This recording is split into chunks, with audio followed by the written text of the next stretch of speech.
நாங்கள் வந்து திராவிட முன்னேற்ற கழகத்தினுடைய பொருளாளர் மு.க. ஸ்டாலின் இடத்துல நாங்கள்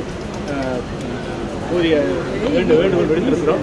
அது குறித்து நாளை காலை மீண்டும் 10 மணி அளவில் பேச்சுவார்த்தை நடக்கிறது. அதில் வந்து சுமூகமாக அது திமுக கூட்டணி தொடர்ச்சியாக பேச்சுவார்த்தை நம்ம நீண்ட இடைவெளிக்கு பிறகு 10 நாட்கள் பிறகுதான் வந்து எல்லா கட்சியிலும் பேசும்போது ஏன் அந்த காலத்தாமதமான காரணம் என்ன? முதல்ல நீ வேற கூட்டணி போறதா? எப்பொழுதுமே வீட்டிலே இருக்கக்கூடியவர்கள் வரக்கூடிய விருந்தினர்களுக்கு முன்னுரிமை அளித்து விருந்தளிப்பதும் விருந்தினர்களை எல்லாம் உபசரித்த பிறகு வீட்டில் இருக்கக்கூடியவர்கள் சாப்பிடுவதும் தான் வந்து தமிழருடைய பண்பாடு. அந்த வகையில் புதிய தமிழகம் கட்சி தொடர்ந்து வந்து திராவிட முன்னேற்ற கழகத்தினுடைய தலைமையிலான கூட்டணியில் இடம்பெற்றிருக்கிறது.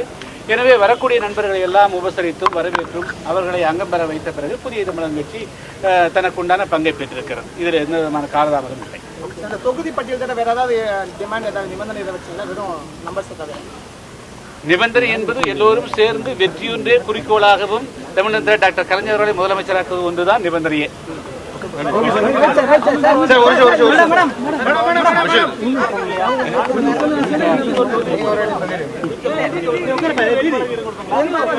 இதெல்லாம் நாளை வந்து தொகுதிகள் அடையாளம் கண்ட பிறகு எங்களுடைய கட்சியில் முடிவு செய்த பிறகு நான் சொல்றேன். Okay, thank you.